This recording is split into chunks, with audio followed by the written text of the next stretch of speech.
Have you ever done something wrong, maybe by accident, maybe not, and you have tried to apologize and the other person is like, I don't want to hear your excuses? Well, in this video, I'm going to teach you 8 apologies and some excuses people don't want to hear but that you want to give anyway. On top of teaching you these expressions, I'm also going to tell you why lo siento should not be your go-to option.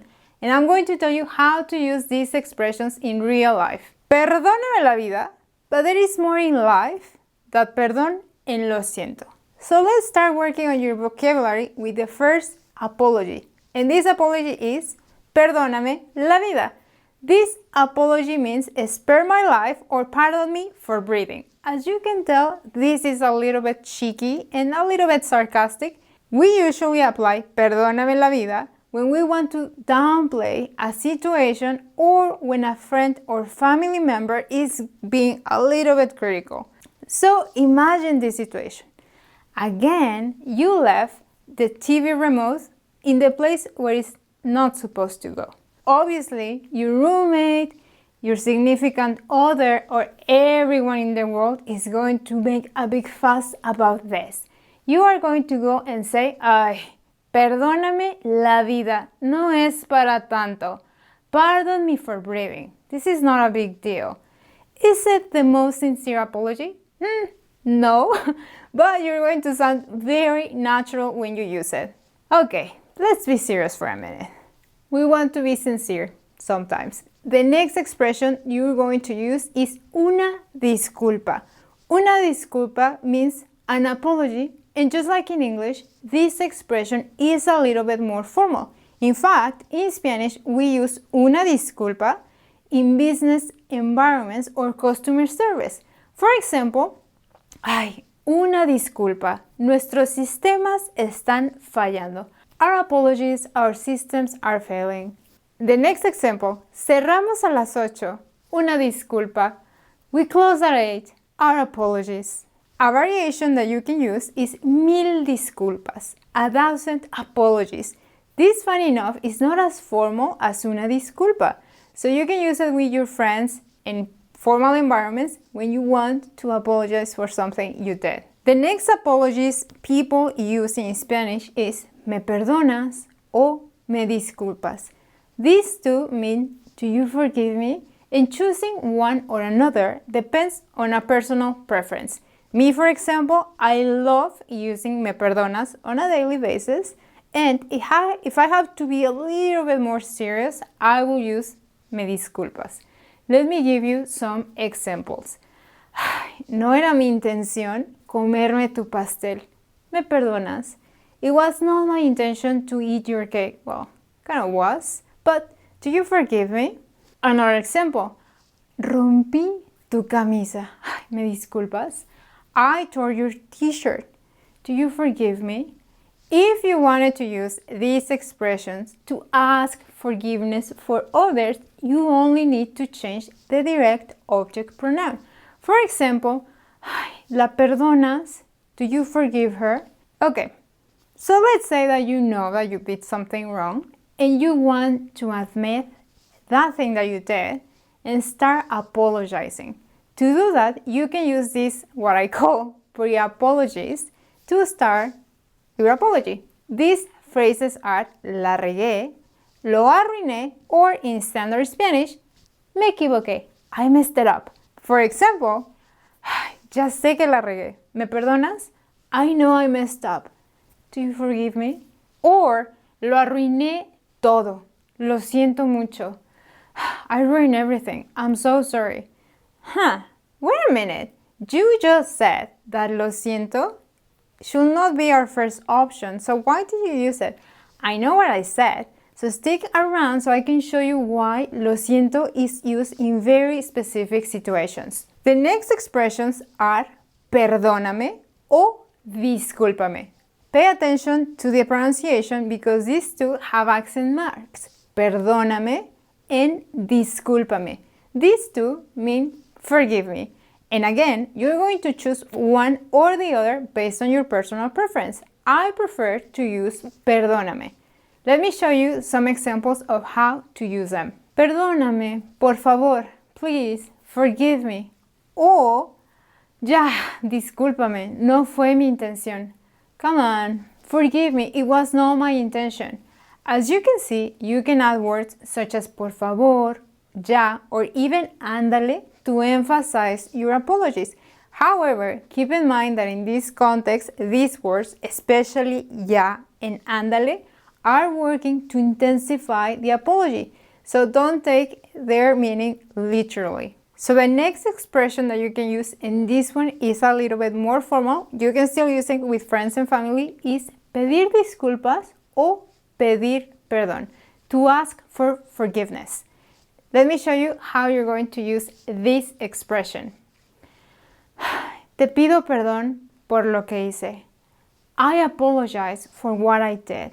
Or, le pido disculpas si la ofendí. I apologize if I offended you. I feel instead of Pride and Prejudice or something like that. Notice that when you're using these two, pedir disculpas and pedir perdón, you can use the preposition por to introduce the reason why you're apologizing. Check this example. Les pido perdón. I apologize por no ir a su fiesta. I apologize for not going to your party. So I'm very bad at apologies because I usually don't know what to say. So for me, a safe word is perdón. Perdón means sorry or excuse me. This word has two uses. You can use it to apologize. For example, ay, perdón por romper tu teléfono. Sorry for breaking your phone. Seriously? How can you come back from that? But you can also use it to catch people's attention. For example, perdón, ¿dónde está la salida? Excuse me, where is the exit? When you use perdón with this meaning, you can also exchange it for disculpa. For example, disculpa, se te cayó tu cartera. Excuse me, you dropped your wallet. So we finally arrived to lo siento. So what's wrong with lo siento and why you should not use it as your first option? Number one, lo siento, it is used to apologize and it means sorry or I'm sorry. However, in Spanish, we usually use lo siento when a friend or an acquaintance are going through a rough patch. So we use this expression to express sympathy. For example, imagine that you're in a funeral, you will say, lo siento mucho, estoy aquí para lo que necesites. I'm so sorry, I'm here for whatever you need. Can you use it as an apology? Yeah, you can use it, but at least in Latin America, you're going to sound a little bit too formal. For example, lo siento, no quería lastimarte. I'm sorry, I didn't want to hurt you. Lo lamento is a more formal variation that you can also use in this same context. Great, so you have apologized like a champ. What else can you do? Well, now it's time for you to explain yourself. So, welcome to the Excuse Hall of Fame. We're going to start with the most common one. Se me olvidó. I forgot. I know, you probably are thinking, but I know lo olvidé. So what's the difference between lo olvidé y se me olvidó? Se me olvidó is great to apologize because it actually conveys a sense of accident, something that it was not your intention. For example, ay, perdón, en serio, se me olvidó. Sorry, I really forgot. Or, Linda te iba a llamar, pero se le olvidó. Linda was going to call you, but she forgot. Even though you might not see the difference in the translation, in Spanish, there is a difference between saying, lo olvidé, or saying, se me olvidó. Se me olvidó is specifically to emphasize that you didn't mean to do this. I know that many of you practice your Spanish with Mexican people. For you guys, this excuse is going to be great. Se me fue la onda. It slipped my mind. We Mexicans love this excuse.